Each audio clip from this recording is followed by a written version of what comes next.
Dr. Kim Tae-ho wiped the sweat from his face as he stared at the strange metal thing in front of him.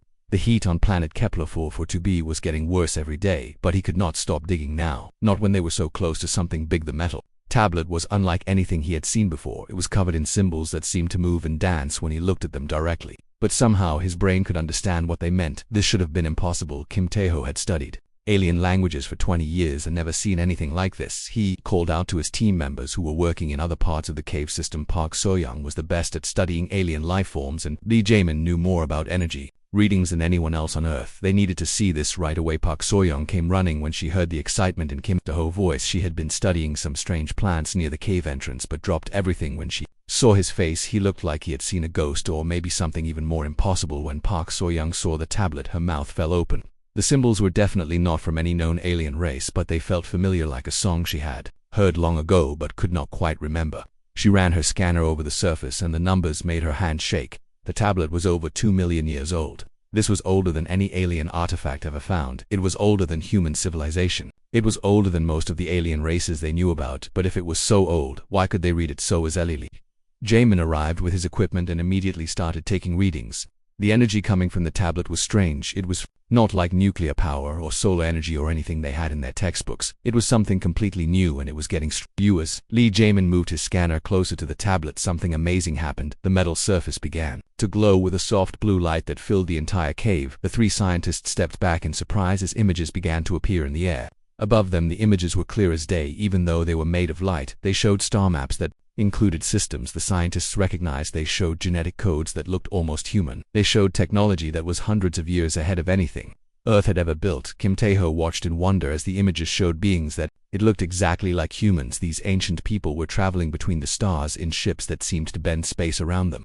They were visiting planets and helping primitive life forms grow and learn. Park So-young gasped when she saw the genetic sequences. The DNA patterns in the hologram matched human DNA almost perfectly.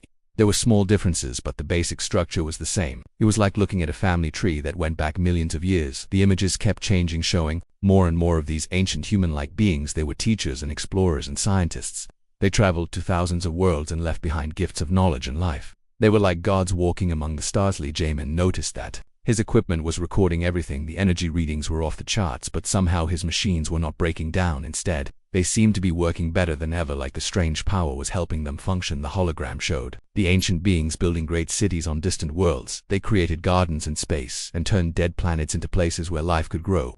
They were not conquerors who took what they wanted. They were gardeners who planted seeds of hope across the galaxy. But then the images became darker. The ancient humans were running from something terrible. They moved from world to world but could not escape whatever was chasing them. Their great cities were abandoned. Their beautiful gardens were left to grow wild. Kim Tae-ho felt his heart racing as he watched the final images. The ancient humans were doing something desperate. They were scattering across the galaxy and hiding among their own creations. They were changing themselves and forgetting their own memories to stay safe. The most shocking image came last. It showed these ancient humans arriving on a small blue planet that the scientists recognized immediately. It was Earth. The ancient beings were not aliens at all. They were the ancestors of modern humans running from some cosmic nightmare. Park So-young could barely breathe as she realized what this meant. Humans were not a young species that had just learned to travel between stars. They were the descendants of an ancient race that had once ruled the galaxy. Their ancestors had been gods who forgot they were gods. The hologram showed the ancient humans using technology to lock away their memories and abilities. They made themselves forget their past so completely that their children would never know what they really were. It was the ultimate hiding place to become ordinary and small and forgotten. Lee Jae-min watched as the images showed the ancient humans destroying their own records and hiding their technology. They scattered across Earth and made themselves into simple hunters and farmers. Their children would grow up thinking they were just another species that had learned to use tools. As the hologram began to fade, Kim Tae-ho realized why they could read the symbols on the tablet. The ancient language was not alien at all. It was the original human language buried so deep in their DNA that only now was it beginning to surface again. The three scientists stood in silence as the cave returned to normal. The tablet was still glowing softly, but the amazing images were gone. They had just witnessed the greatest discovery in human history, and it changed everything they thought they knew about themselves. Park So-young was the first to speak. Her voice was quiet and full of wonder. She said that if this was true, then humans were not newcomers to the galaxy. They were the oldest race of all, the first ones to travel between the stars. The original teachers of life. Lee Jae looked at his readings and shook his head. The energy from the tablet was still growing stronger. It was like the artifact was waking up after sleeping for millions of years. Something was calling to it from deep space, and it was starting to answer. Taeho carefully touched the surface of the tablet and felt a strange tingling in his fingers. It was like the metal was alive and waiting for something. The symbols seemed to pulse with his heartbeat, as if recognizing him as one of its own kind. They who had come to this distant planet looking for alien artifacts. Instead, they had found proof that humans were the aliens all along. They were the ancient race that every civilization whispered about in their oldest stories. They were the first ones who had shaped the galaxy and then vanished without a trace. But if the tablet was awakening and sending signals into space, then their hiding time might be over. The ancient enemy that had driven their ancestors to forget everything might still be out there waiting, and now it would know that the first ones had returned. The news spread faster than anyone could have imagined. Within days, every human colony in alien world knew about the discovery on Kepler-4 to be the ancient tablet, and its shocking message changed everything that people thought they knew about the galaxy. Ambassador Choi Min-ho stood in the Great Hall of the Galactic Council, feeling the weight of 1,000 alien eyes upon him. The meeting had been called an emergency session, and representatives from dozens of species were demanding answers that humanity simply did not have. The tall Blue Centauri ambassador slammed his fist on the speaking platform. His voice echoed through the chamber as he accused humans of lying. For thousands of years, he said that Earth had been hiding its true nature and pretending to be a young, innocent species while secretly planning to take over the galaxy. The crystalline Vorthok made clicking sounds that their translator turned into angry words. They claimed that humans were ancient enemies who had destroyed their homeworld millions of years ago. Now they wanted revenge for crimes that modern humans did not even remember committing. But the strangest reaction came from the wise Etherian Council. These ancient beings had been in the galaxy longer than almost any other species, yet they did not seem surprised by the news at all. Their leader simply nodded slowly as if he had been waiting for this day to come. Choi Min-ho tried to explain that humans were just as shocked as everyone else. They had no memory of being an ancient race. They were not hiding any secret technology or plotting against other species. But his words fell on deaf ears as fear and anger filled the council chamber. Back on Earth, Dr. Yoon Hae-jin was working day and night in her genetics laboratory. She was one of the best scientists in the world, and if anyone could find proof of humanity, ancient heritage, it would be her. The government had given her unlimited resources and told her to work as fast as possible. Dr. Yoon Hae-jin found in human DNA was incredible. Hidden within the parts that scientists had always called junk were complex patterns that looked like instructions. These genetic codes were turned off like switches waiting for the right signal to activate them. The sequences were unlike anything she had ever seen. They contained information about energy manipulation, space travel, and abilities that seemed almost magical. But they were locked away so deep that normal humans could never access them without help. Meanwhile, in deep space, something was happening that would change everything. Jung Da-yoon was a communications officer aboard the research ship New Seoul. She spent her days listening to radio signals from distant stars, looking for signs of intelligent life. On what seemed like an ordinary Tuesday, Jung Da-yoon detected something unusual. A weak signal was coming from the direction of the galactic center. It was the same frequency that had activated the ancient tablet on Kepler-4 to be, but this signal was much stronger. Jung Da-yoon called her Captain Han Woo-jin to the communications room. The signal was growing stronger every hour, and it seemed to be calling out to something. She decided to play the signal through the ship's speakers to see if they could decode its meaning. The moment the strange sound filled the ship, something extraordinary happened. Captain Han Woo-jin felt a tingling sensation start in his fingertips and spread through his entire body. His vision became sharper and his mind felt clearer than it had ever been before. Han Woo-jin could suddenly see things that had been invisible to him before. He could perceive the quantum energy fields around the ship hull. He could sense the emotions of his crew members. He could feel the connections between all living things in the universe. The change was happening to other crew members too. Jung Da-yoon gasped as her hearing became so sensitive that she could detect radio signals without any equipment. The ship engineer Park Kyung-ho found that he could understand the ship computer systems just by touching them. Dr. Yoon Hae-jin was still in her laboratory when the awakening reached Earth. She was studying a DNA sample when suddenly she could see the genetic code with her naked eyes. The dormant sequences were lighting up like Christmas trees as ancient switches turned themselves on. All across the galaxy, humans were experiencing the same transformation. The signal from the galactic center was activating the hidden genetic instructions that had been sleeping for millions of years. Ordinary people were becoming something far more than human. The mining colony of New Busan worker Kim Sung-ho discovered that he could move objects. With his mind, he lifted a 10-ton mining machine into the air without touching it. The other workers watched in amazement as he reshaped metal with his bare hands. Teacher Lee Myung was in her classroom on Mars when she realized she could read her students' thoughts. She could also project her own thoughts directly into their minds. Communication had become as easy as thinking. The children were not afraid but excited by their new abilities. Captain Han Woo-jin tried to understand what was happening to his crew and to humans everywhere. The ancient genetic memories were becoming clearer with each passing hour. He remembered things that had happened millions of years ago as if they were his own experiences. The memories showed him the truth about the first ones: they had not been just advanced humans, they had been something far beyond what people thought was possible. They could manipulate matter at the atomic level, they could travel through space using only their consciousness, they could even bring the dead back to life. But the most important memory was about why they had hidden themselves. The first ones had been running from something terrible, an enemy that fed on consciousness itself. These creatures, called devourers, had consumed entire galaxies, and the first ones had been losing the war. The only way to survive had been to scatter and hide. The first ones had deliberately made themselves forget their abilities and had lived as ordinary humans for millions of years, but now the signal was calling them back to who they really were. Yunhai-jin realized that the awakening was not random. The signal from the galactic center contained specific instructions for unlocking different abilities. Some humans would develop telepathy, others would gain the power to manipulate energy or matter. Each person awakening was unique, but all were connected. As more humans awakened, they began to understand that they were not just individuals anymore, they were part of something larger, a collective consciousness that spanned the entire galaxy. The first ones were returning, but they were not the same beings who had fled long ago. They were stronger now because they had learned something their ancestors had forgotten: the power of unity. The original first ones had been individuals with godlike abilities, but they had fought alone against the devourers. Their descendants would fight together as one people with one purpose. The awakening was just the beginning. Soon the humans would remember not just their abilities, but also their purpose. They were the guardians of consciousness in the universe. And somewhere in the dark between galaxies, their ancient enemy was stirring. Sensing that the first ones had returned, Captain Lim Sungwon was stationed at the very edge of the galaxy, where space became dark and empty. His job was to watch for threats coming from the void between star systems. It was boring work until the awakening changed everything. Now Lim Sungwon could feel things that his machines could not detect. His new abilities let him sense danger from incredible distances. He could feel the life force of every person on his space station and even detect ships that were light years away. On a cold morning, while drinking his coffee, Lim Sungwon felt something that made his blood freeze. A darkness was moving toward their galaxy. Something vast and hungry and ancient. His awakened senses screamed warnings that his normal equipment could not understand. The enemy ships were nothing like the vessels that civilized species use. They were alive in a way that made Lim Sungwon feel sick just thinking about them. These bioships fed on the thoughts and dreams of living beings. They consumed consciousness itself and left nothing but empty shells behind them.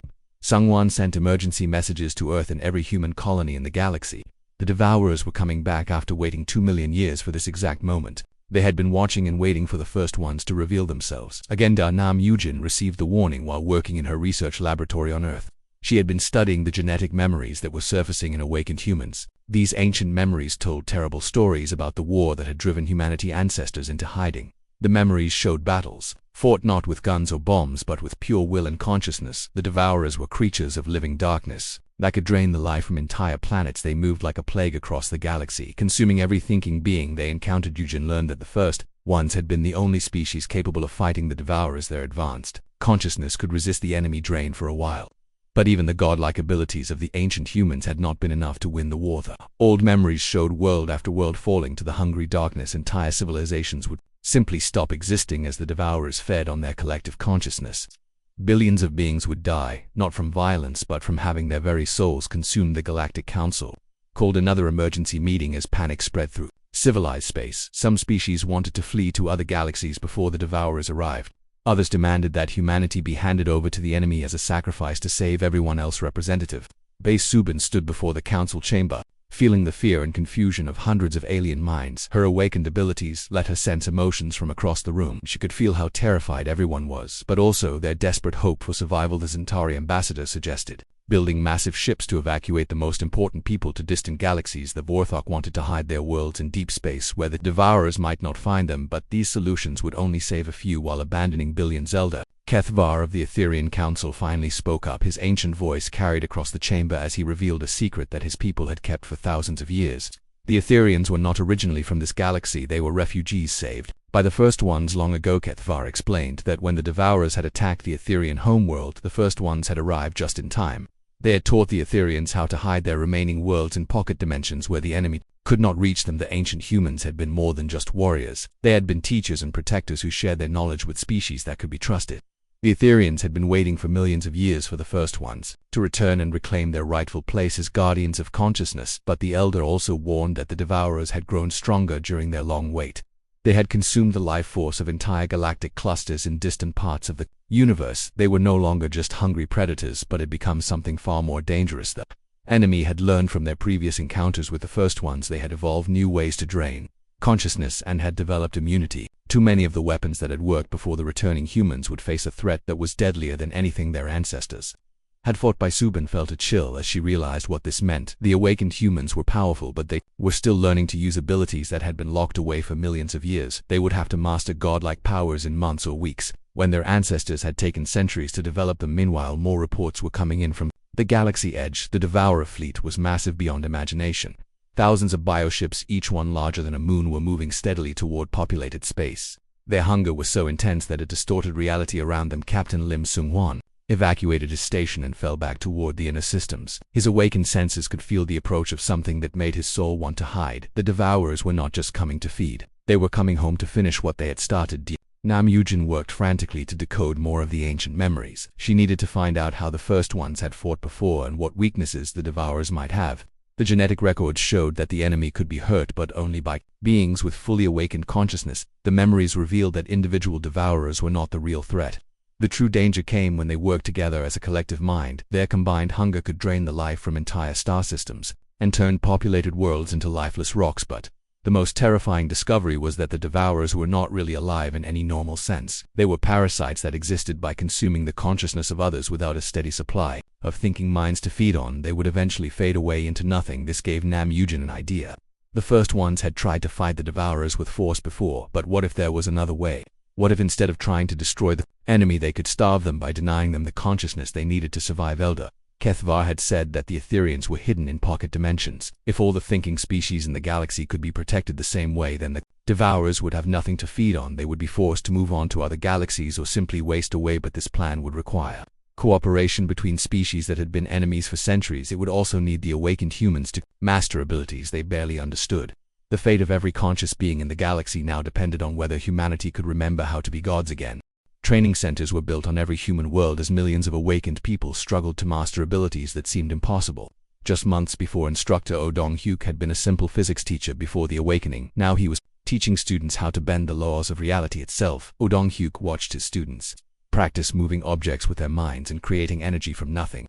The ancient genetic memories were helping them learn, but each person awakened differently. Some could manipulate matter while others could control time and space. Kim Hae-won discovered that she could walk through solid walls as if they were made of air. She could also exist in multiple places at the same time, which confused everyone, including herself. Her consciousness could split into different versions that could work on separate tasks. Her brother Kim Min-woo had completely different abilities. He could create gravity fields strong enough to crush mountains or gentle enough to help flowers grow. He could also open doorways through space that let people travel instantly between distant worlds. Park Ji-ho was amazed to find that he could talk directly to computers and machines. His mind could process information faster than the most advanced quantum processors. He could solve mathematical problems that would take normal computers years to complete. But learning these godlike powers was not easy. Many awakened humans became overwhelmed by their new abilities. Some went insane from sensing too much information. Others became lost in the genetic memories of their ancestors and forgot who they really were.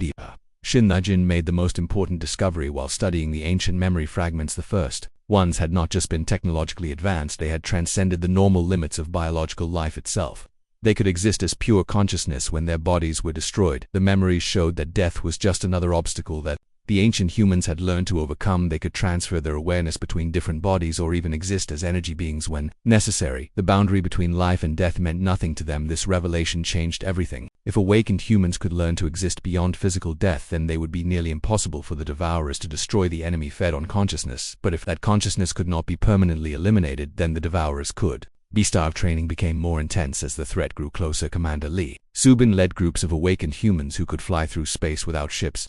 Their consciousness could guide them faster than light, while their bodies existed in multiple dimensions at once. Scientist Hong Minji created weapons from crystallized time and space itself. These reality-warping tools could destroy matter at the smallest possible level or protect entire worlds with shields made from compressed dimensions. The awakened humans were becoming living gods, but individual power would not be enough. The genetic memories made it clear that the original first ones had failed because they fought as separate beings. The Devourers were strongest when facing isolated opponents who could be overwhelmed one at a time. Oh Dong-hyuk began teaching his students how to link their consciousness together. When multiple awakened humans combined their abilities, they became something far greater than the sum of their parts. Their collective mind could process information and make decisions at the speed of thought. The first successful group linking happened during a training exercise on Mars. 50 awakened humans joined their consciousness together. and accidentally created a small sun in the middle of the training ground. The raw power they generated was beyond anything they had imagined possible. Kim Hae-won and her brother Kim Min-woo discovered that when they linked minds they could exist in dozens of different dimensions simultaneously. They could also create stable pocket universes where entire populations could hide from the Devourer's Park. Ji-ho found that when he connected with other awakened humans, his computer-like abilities became godly. He could instantly analyze the structure of reality itself and find weaknesses in the fabric of space and time that could be exploited. Da Shin Dujin realized that the collective consciousness was the key to everything. The original first ones had been individuals with amazing powers, but they had never learned to truly unite their minds. Their descendants would not make the same mistake. The awakened humans began practicing group consciousness exercises that would have been impossible for their ancestors. Thousands of minds would link together, creating a collective intelligence that could understand problems too complex for any individual to solve. But the most amazing discovery came when awakened humans tried to resurrect someone who had died in a training accident. The collective consciousness was able to reconstruct the dead person quantum signature and bring them back to life. The boundary between existence and non-existence had become meaningless as the Devourer fleet grew closer. The awakened humans prepared for a war unlike anything the galaxy had ever seen. They would not fight with ships and weapons, but with pure will and the power of unified consciousness. Reality itself would become their battlefield. Lee Soo-bin organized the awakened humans into groups that could work together seamlessly. Each group specialized in different aspects of reality manipulation. Some focused on matter and energy, while others controlled time and space. Hong Minji mass-produced reality warping weapons that could arm entire populations. Even non-awakened humans could use these tools to defend themselves, though they would never understand how the weapons actually worked. The technology was beyond normal comprehension. Final preparations involved creating backup copies of human consciousness in hidden dimensions. If the worst happened and Earth was destroyed, the awakened humans could rebuild civilization from pure thought and memory. Physical destruction would be only a temporary setback. Oh Dong-hyuk gathered his most advanced students for the ultimate test. They would attempt to link the consciousness of every awakened human in the galaxy, creating a collective mind that could face the Devourers as equals. The individual would remain, but they would also be part of something infinite. The test succeeded beyond their wildest dreams. Millions of awakened minds joined together, creating a collective consciousness that spanned the entire galaxy. They could perceive every star, every planet, every living being as part of themselves. The awakened humans had remembered how to be gods, but they had become something their ancestors never were. They were united in purpose and power, ready to face an enemy that had once seemed invincible. The children of the first ones were ready for war. The Devourer Armada emerged from the dark void like a disease spreading across the stars. Their bioships were enormous living nightmares that stretched 4 light years, each one pulsing with stolen life force from countless consumed civilizations. The galaxy had never seen anything so terrifying. Admiral Chen Changmin stood on the bridge of the flagship Eternal Dawn, but he was not really there. His consciousness was linked with 10,000 other awakened humans, creating a collective mind that could think and act faster than any individual being around them. Space itself began to change as reality bent to their unified will. The laws of physics became suggestions that could be ignored or rewritten. The awakened humans were no longer bound by the normal limits of matter and energy. The first battle was unlike anything in recorded history. Devourer bioships launched themselves at the human fleet, expecting to drain the life force from their enemies as they had done countless times across the universe. But this time they met something completely unexpected. Instead of finding helpless victims, the Devourers encountered barriers made from crystallized time that slowed their approach to almost nothing human consciousness. Warriors materialized inside the enemy vessels, their very presence causing the organic constructs to wither and die. Commander Lee Soo-bin led a squadron of awakened humans who existed in multiple dimensions at once. They could attack the from angles that did not exist in normal space while remaining completely untouchable by the enemy weapons. The Devourers tried to drain consciousness from the human warriors but found nothing to consume. The awakened humans had learned to exist as pure thought when necessary. Their consciousness could not be eaten because it was not trapped in physical form. Da Quan So-young had discovered the ultimate secret hidden in the deepest genetic memories. The Devourers were not truly alive. They were parasites that existed only by consuming the consciousness of others. But the first ones had learned to reverse this process. Instead of being drained by the Devourers, the awakened humans began to feed on the emptiness itself they consumed. The artificial hunger that drove their enemies and returned the stolen consciousness to the quantum void where all thought originated. Scientist Hong Minji watched as her reality warping weapons tore through Devourer bioships like paper. The crystallized space-time blades could cut through anything that existed in normal dimensions. The enemy vessels simply ceased to be when touched by these impossible tools. But the real battle was not happening in normal space. The final confrontation took place in the realm between thoughts, where the collective consciousness of humanity faced the ancient hunger that had consumed entire galaxies for millions of years. Admiral Chen Changmin felt his individual awareness merge completely with the collective. human mind. He was still himself, but he was also part of something infinite.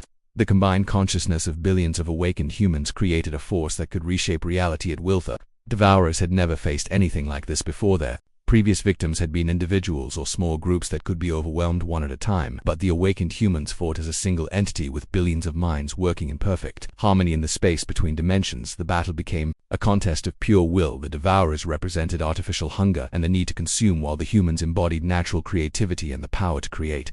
The two forces were completely opposite. Park Jiho used his computer-like abilities to analyze the quantum structure of the Devourers themselves. He discovered that they were not really creatures but mistakes in reality, errors in the code of existence that fed on consciousness to maintain their impossible existence. This knowledge was instantly shared with every awakened human in the galaxy. The collective consciousness understood immediately how to fix the cosmic error that had created the Devourers. They began to rewrite the fundamental laws that allowed such parasites to exist. Kim Haewon and her brother Kim Minwoo worked together to create pocket dimensions where the stolen consciousness could be safely stored. The energy that the Devourers had consumed over millions of years was slowly being returned to its original state. The Devourers realized too late that they were losing more than just a battle. They were being systematically deleted from existence.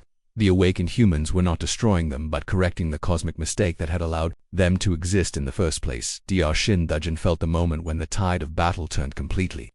The collective human consciousness had grown so powerful that it could perceive and manipulate the basic structure of reality. The began to simply fade away as their impossible existence was corrected. The final Devourer ships tried to flee back to the void between galaxies, but there was nowhere to run. The awakened humans existed everywhere at once, their consciousness filled every corner of space and time. The parasites had nowhere left to hide. In the end, the Devourers did not die in any normal sense. They simply stopped existing as the fundamental error that had created them was fixed. Reality corrected itself, and the artificial hunger that had plagued the universe for eons was finally eliminated. The victory was complete, but the awakened humans felt no desire to celebrate. They had not conquered an enemy but had healed a wound in the fabric of existence itself. The galaxy was finally free from the ancient curse that had driven the first ones into hiding. Admiral Chen Changmin found himself back on the bridge of his ship, but everything had changed. The collective consciousness remained linked, but the individual was still themselves. They had become something greater without losing what made them human. The other species in the galaxy watched in amazement as the awakened humans began to repair the damage caused by millions of years of Devourer attacks. Dead worlds were brought back to life. Extinct species were reconstructed from quantum memories. Entire civilizations were restored. With Kethvar of the Etherian Council emerged from his pocket dimension hiding place. His ancient eyes were filled with tears of joy as he witnessed the return of the first ones, not as the frightened refugees who had fled long ago, but as something far greater. The awakened humans had learned the lesson that their ancestors had missed. Individual power was nothing compared to the strength that came from unity. The original first ones had been gods fighting alone. Their descendants were something better. They were gods working together. Commander Lee Subin addressed the Galactic Council with words that would be remembered forever. Humanity had not returned to rule the galaxy, they had returned to serve it. Their role was not to conquer, but to protect and nurture consciousness wherever it arose. That awakened humans began to spread across the galaxy, teaching other species how to develop their own potential. They shared the knowledge of consciousness manipulation and reality warping that had been locked away for so long. Every thinking being deserved the chance to transcend. Dr. Kwansu established schools on thousands of worlds where the secrets of the first ones were taught to anyone who wanted to learn. The age of scarcity and conflict was ending as beings learned to create anything they needed from pure thought and will. Galaxy entered a new golden age as species that had been enemies for centuries learned to link their consciousness together. Wars became impossible when everyone could feel the thoughts and emotions of their supposed enemies. Understanding replaced fear. Humanity had found its true place in the cosmic order. They were not conquerors or destroyers, but gardeners of consciousness, helping every species reach its full potential. The elder race had returned home not as the same beings who had fled, but as something infinitely better. The first ones were human and humanity was finally awake.